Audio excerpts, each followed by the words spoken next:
Mirada Económica. Hola, hola, ¿cómo les va? Bienvenidos a Mirada Económica, programa señero de Canal 24 Horas, especializado en la economía. Media hora de conversación económica en una semana que hemos tenido mucha información respecto a la economía. Por ejemplo, el proyecto de presupuesto 2023 comienza su discusión. También la reforma tributaria, muchas indicaciones que se le han hecho para que avance en el Congreso. También la discusión sobre reforma de pensiones. Tuvimos cifras de crecimiento económico, 0% para el mes de agosto. Vamos a tener cifras también de inflación, de los sueldos en nuestro país. Que los números son preocupantes y ya inequívoca de cómo le está doliendo la actualidad económica a las familias en nuestro país. Vamos con la gráfica que hemos preparado, cifras entregadas por el INE. A ver, ¿cuánto han subido los sueldos nominalmente en los últimos 12 meses? Nominalmente. Esto todavía no está contado el alza del costo de la vida. Nominalmente 11,1%. Es decir, si el año pasado ganaba 100, este año está ganando 111. Hay más billetitos, pero más billetitos que no alcanzan para comprar más. ¿Por qué? Porque el costo de la vida, estos mismos 12 meses, esto de acuerdo al INE, ha subido 14,1%, mucho más que los sueldos nominales. Vamos con la siguiente estación y explicamos que, al final, el ingreso real de la persona, ¿cuánto le alcanza ese dinero? Aunque sean más billetes, para comprar, compra un 2,6% menos. El ingreso real cae en ese porcentaje en los últimos 12 meses y eso es algo que se viene arrastrando por los últimos 11 meses consecutivos que llevamos de caída en este indicador. Le preguntamos a expertos justamente por este doloroso momento para la familia, para millones de familias a lo largo de nuestro país, el alza en el costo de la vida que no alcanza, el alza en los sueldos por lo menos a suplir ni de cerca lo que está costando la inflación en Chile. Vamos y volvemos. Esto entonces está ocurriendo porque las remuneraciones, si bien crecen, lo hacen a un ritmo menor al de la inflación anual.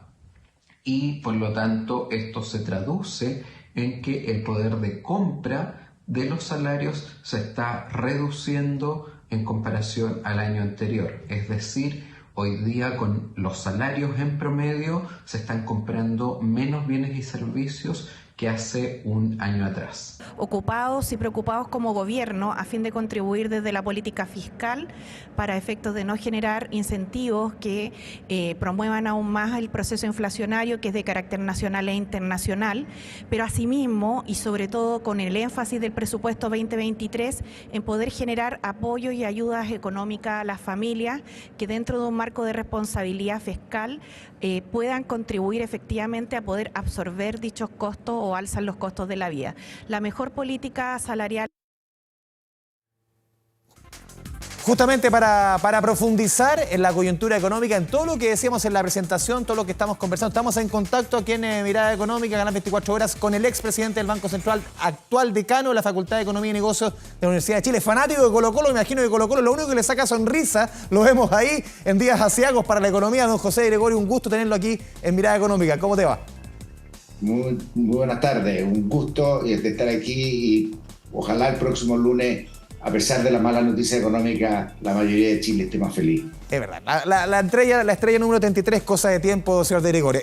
Hablemos de economía, hablemos de inflación, lo decíamos, el tema de los sueldos, por ejemplo, que publicó el INE. Quizás es el impacto más doloroso para millones de familias de cómo el alza en el costo de la vida no alcanza con el aumento del crecimiento de los sueldos, de acuerdo a lo que informa el INE. ¿Cómo está viendo usted, cómo está viendo tú el tema de la inflación? Lo dijo Rosana Costa, que parece ser más persistente, dijo la presidenta del Banco Central, respecto a lo que se preveía. Mira, la verdad es que Chile y los países latinoamericanos en general empezaron el ajuste de política monetaria bastante antes de lo que están haciendo otros países. La inflación nos empezó a pegar un poco más fuerte antes, ¿no es cierto? Y desde el año pasado el Banco Central ha estado subiendo la tasa de política monetaria con mucha decisión. Esto es una forma, y hay que decir, hay que enfriar la economía, porque nuestra economía, después de salir de COVID del año 2021, creció 12% casi. Por lo tanto, la economía pasó sobre su nivel de capacidad y se juntan dos fenómenos. Un fenómeno de aumento de precios externos, más presiones de demanda. Y eso hace una inflación. Chile es de los países que de inflación baja, que le ha subido más la inflación. Y lo que uno tiene que hacer es volver con la inflación a niveles normales, al 3%. Y para eso no hay otra solución que desacelerar. Lo importante es desacelerar anticipadamente, porque si te atrasas, la desaceleración va a ser mucho más fuerte y es la preocupación que hay en los países desarrollados, porque fue precisamente eso lo que hizo en el año 82 un fuerte ajuste en el mundo entero, porque la inflación era alta, de manera que es cierto que la economía se va a desacelerar, probablemente registremos caídas en un par de trimestres, con lo cual nosotros vamos a hablar de que lo que tenemos es una recesión, ¿no es cierto? Pero al final lo que está ocurriendo es que estamos ajustándonos a tener una inflación más normal y una actividad dentro de un nivel razonable para lograr nuestra plena capacidad.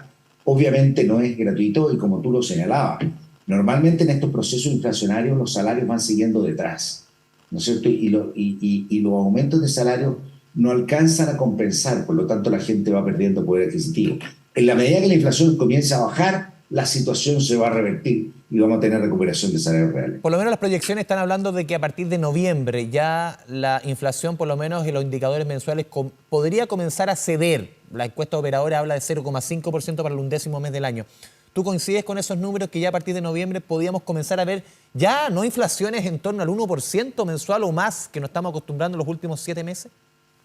Sí, efectivamente nosotros deberíamos, y son las proyecciones en general en el mundo, claro. Estaba viendo hoy día las proyecciones de la OECD en general, se ve que debería haber una baja en las tasas de inflación hacia partir de fin de año y el próximo año empezar las inflaciones gradualmente a converger a sus metas, lo cual es bastante positivo. Y eso es lo que nosotros efectivamente teníamos con registros de 1 más de 1%, eso se van a reemplazar. El Banco Central tiene un escenario relativamente favorable hacia el próximo año, hacia fin de año la inflación estaría en torno a 3,5, 3,3 para ser exacto, pero en parte ayudado también porque se espera y algo se ha observado, ¿no es cierto? Hay discusiones diarias, tenemos los problemas de la OPEP, pero que el precio del petróleo y el precio de los granos debería empezar a caer, los alimentos, así que eso también debería ayudar a tener inflación. Y esto se da en un escenario también de crecimiento, tú lo comentabas recién y lo decíamos en la presentación, 0% lo vimos en el mes de agosto, lo decía Mario Marcel de que el último trimestre va a ser durísimo, ni hablar el próximo año el Banco Mundial proyecta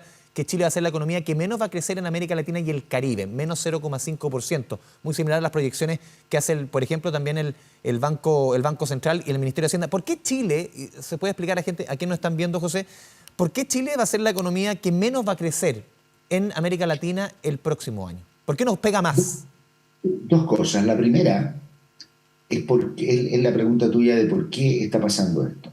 Y esto está pasando porque estamos pagando la cuenta de haber tenido una expansión demasiado acelerada el año pasado. Siempre quiero que la gente entienda así como en cifra, así gruesa.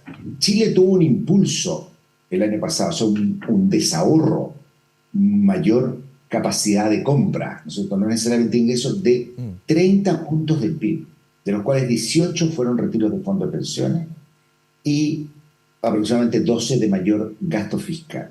30 puntos. Cuando uno dice 30 puntos a un alumno de economía que hace cálculos, la economía va a crecer 30 puntos también. Parte de eso se reahorró. Por lo tanto, eso hizo que la economía obviamente no explotara porque no había capacidad, pero sí hizo que tuviera una expansión una expansión excesiva. La verdad que a mi juicio, las ayudas y el fuerte impulso debería haber ocurrido en 2020, que fue el año más duro de la pandemia.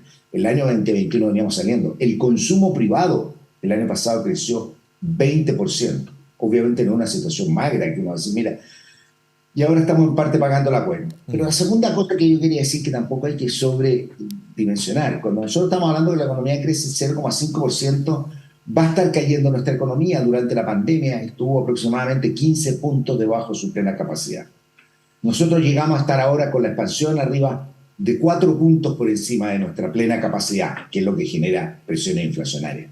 Y si crecemos menos 0,5, vamos a estar hablando de que podemos estar 1,5 puntos debajo, que es un ajuste normal hacia volver a retomar niveles de crecimiento que se esperan para el año 2024, más cercano a 2,5%. De manera que a mí no me gusta ver tampoco esta cosa como quién gana en un año versus otro, sino que tener un panorama un poquito más de 2 o 3 años. Y la economía chilena tuvo un crecimiento excesivo, va a crecer menos, pero el promedio va a tener un desempeño relativamente razonable. Sí, José, también hoy día se entregaban números del Banco Central respecto a la deuda de los hogares como porcentaje del PIB. Hay un crecimiento, pero hay otros números y otros datos que van preocupando.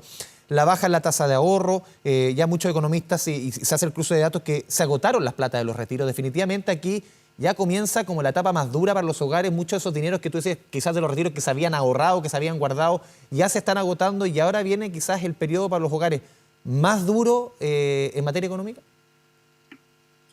Es más duro, va a ser más duro porque vamos a tener menos crecimiento en la actividad. Efectivamente, como tú dices, hay menos impulso. Yo no tengo exactamente dimensionado, pero cuando a mí me dicen que hubo un 30% de impulso y solamente un 11% o 15, 20 con números más de gasto, hay todavía cierto colchón. La tasa de ahorro, lo que uno está ahorrando al año es menor, pero los volúmenes de ahorro obviamente cayeron por los retiros de fondos pensiones, pero pasaron parte a los hogares. De manera que a mí no me gusta dramatizar un problema complicado. Creo que afortunadamente, en la medida que el Banco Central fue actuando con anticipación, que la política fiscal está haciendo una contribución a la desinflación, esto debería permitir que el próximo año, cuando la situación económica sea más difícil, si la inflación ha cedido, cosa que es altamente probable y que es lo que predice el Banco Central, nosotros vamos a tener una relajación monetaria. O sea, podemos, afortunadamente, la oportunidad de haber sido de los primeros que subió la tasa también le permitiría... ¿Y eso podría ser en marzo o mayo el comienzo de esa relajación? Entre primer y segundo trimestre. Ya. O sea, entre marzo, mayo, una cosa así, podría pasar. Pero va a depender mucho de lo que venga pasando con la inflación. Es un fenómeno del cual no estamos acostumbrados. Chile alcanzó un dígito de inflación en el año 94, la economía latinoamericana en el 2000, la economía desarrolladas siempre han tenido un dígito y hoy día todos están cerca de los 2 dígitos, 10% más. No estamos acostumbrados a este fenómeno, por lo tanto la gran duda es la velocidad con que esto va a caer y la capacidad que tiene que caer y no se vaya quedando relativamente alta. Las expectativas empiezan a subir, las presiones de salario y de costos son mayores y hace mucho más difícil la desinflación. Sí, José Gregorio, a ver, en este contexto, en dos ámbitos la siguiente pregunta: ¿cómo evalúas en este contexto que estamos hablando el presupuesto 2023? Uno, en el empuje que tiene que significar desde el Estado para la economía, lo vimos en la inversión pública, cuánto crece, y lo otro, si es que este impulso desde el Estado, este aumento en el gasto público, ¿va a tener algún efecto en la inflación, crees tú? No, porque tenemos un presupuesto desde el punto de vista macro, en términos generales, bastante prudente. Este año vamos a tener un superávit, una cosa que no habíamos visto hace muchísimos años, lo cual es bastante bueno, pero parte tiene que ver con el propio proceso inflacionario, con mejores condiciones desde el punto de vista del precio del cobre, cosas que nos van a favorecer y que nos permiten tener este año un superávit. El próximo año se espera volver a tener un déficit 2,5%, que son cifras relativamente normales que deberían permitir estabilizar la deuda. Por lo tanto, desde el punto de vista macro, el gobierno está haciendo una contribución y también está haciendo una contribución importante, yo creo, desde el punto de vista de fortalecer obras públicas y gastos que generan mayor actividad. Diríamos en economía, gastos que tienen mayor efecto multiplicador. Y eso me parece positivo. Eventualmente eso también podría abrir espacios para que el gobierno pueda hacer algunos ajustes si se requieren ayuda a las familias, pero todo dentro de un marco donde el grueso del ajuste macro, digamos, y de la capacidad de estabilizar, viene dada por la política monetaria. José Gregorio, te pedimos que te quedes conectados aquí a Canal 24 Horas. Mirada Económica, vamos a ir a la pausa, volvemos de inmediato. Estamos conversando con el expresidente del Banco Central, José de Gregorio. Vamos y volvemos.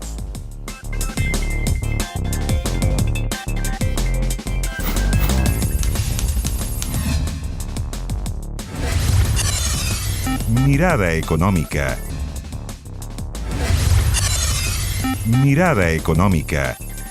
Volvemos a Mirada Económica a través de la pantalla de Canal 24 Horas. Estamos conversando con el expresidente del Banco Central, actual decano de la Facultad de Economía y Negocios de la Universidad de Chile, José Gregorio. José, a ver, reforma tributaria, lo dijo hoy el ministro Mario Marcel, sin ella muchas cosas no las podríamos hacer y confío en la generosidad de los parlamentarios. Guillermo Ramírez de la U decía, tal como está, no se va a aprobar. Uno siente que es como un déjà vu de tantas reformas tributarias que unos dicen que esto mata la inversión, los otros dicen que es absolutamente necesario.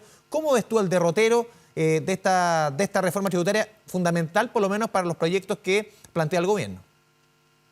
Mira, las reformas tributarias y los impuestos tienen costos, pero también tenemos que ver el lado de sus beneficios. Y yo diría que hay dos cosas importantes. La primera es que Chile necesita lo que llamamos en economía una consolidación fiscal.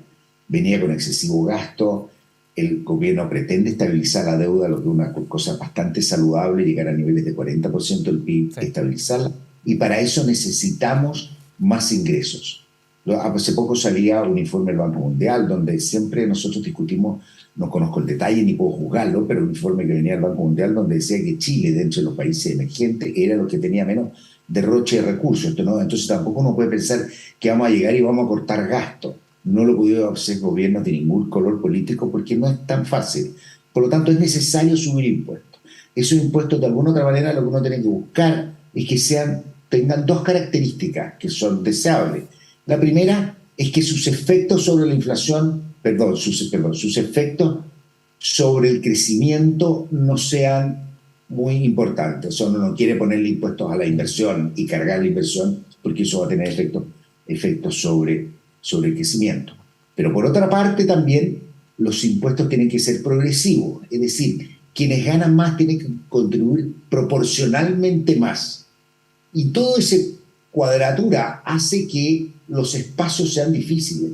Esto no llega a decir, mira, yo voy a subir este impuesto, voy a subir este otro, y no hay ningún problema. Primero, porque hay dos problemas. Primero, muchas veces somos optimistas en lo que pueden recaudar. Pasó con la reforma de la presidenta Bachelet, que quería 3 puntos del PIB, terminó con 1,5 puntos del PIB, lo que logró recaudar con los costos que tiene en materia también de crecimiento, pero al final yo creo que es importante también porque Chile tiene muchas necesidades en materia social, por lo tanto nosotros necesitamos buscar formas de financiarla. Creo que en este país hay una cosa, podemos discutir mucho política de polarización, ¿no es cierto?, leer las redes, digamos, horrorizados con los grados de polarización.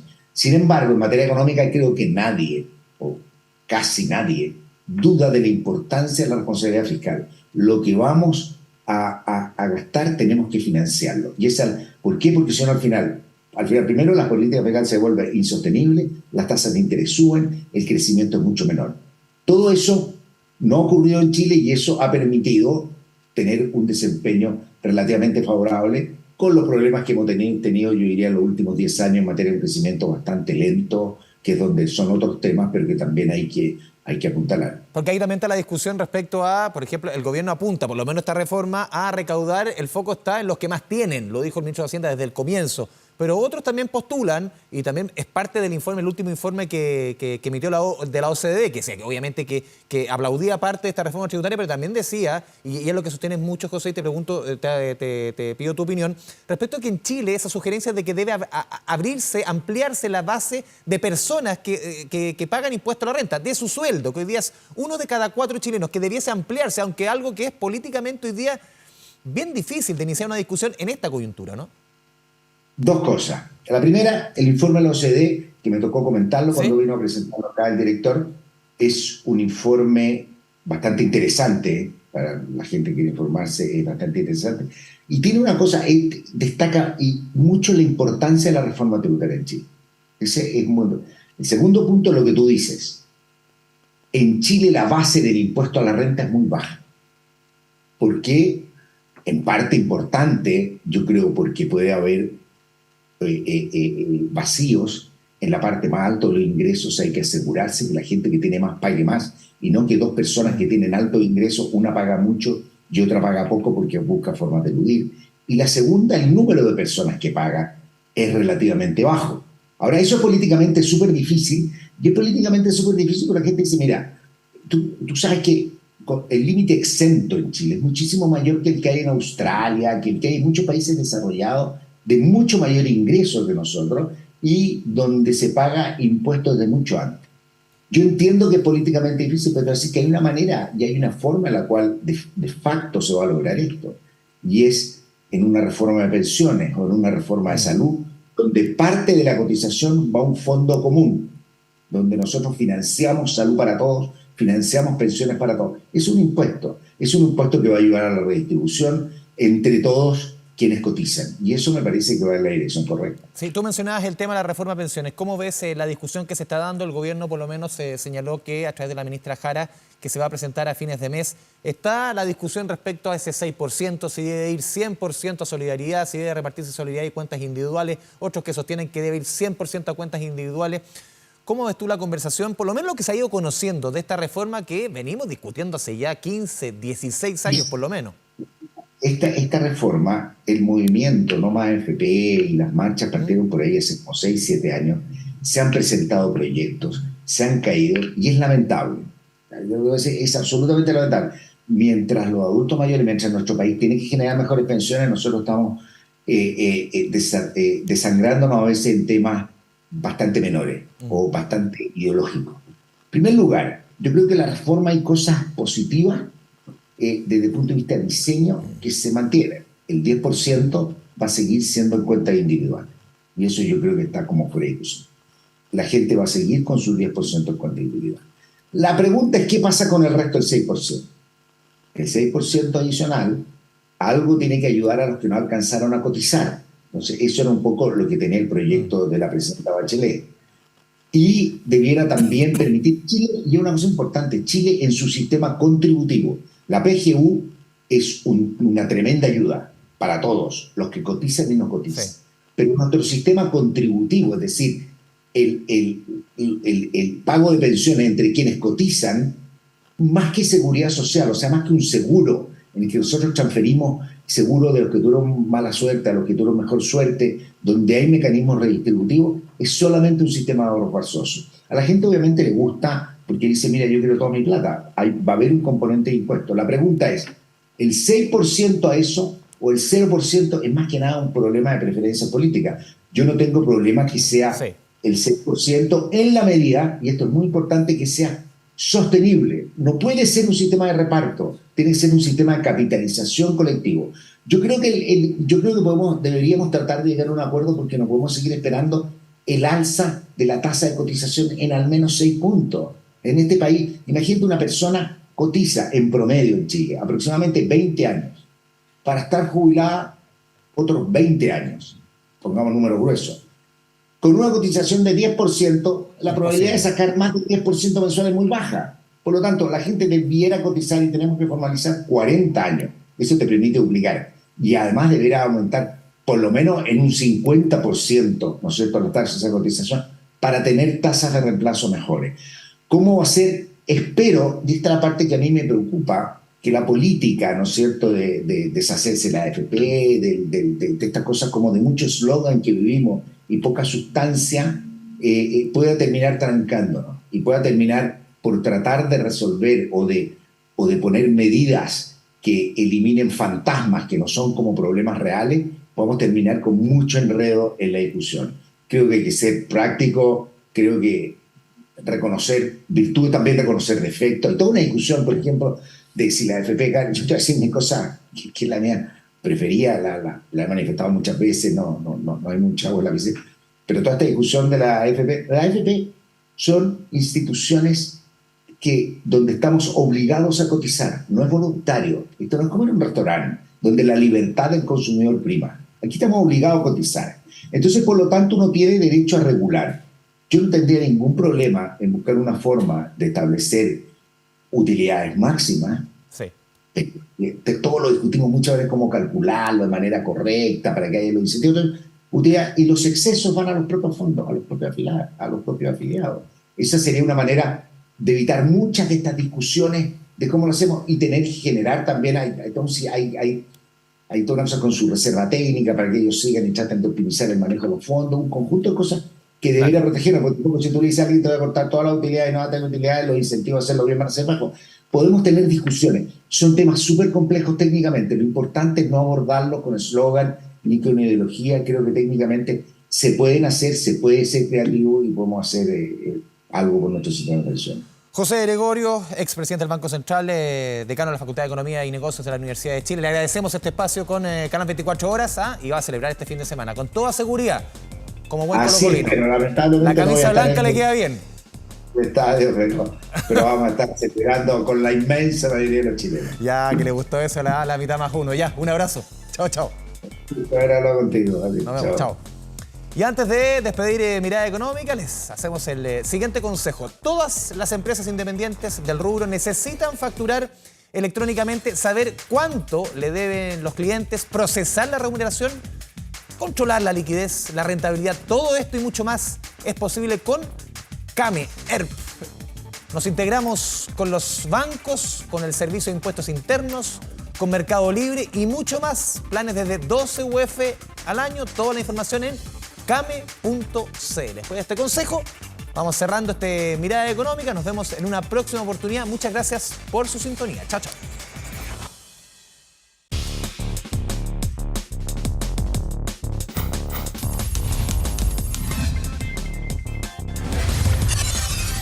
Mirada Económica.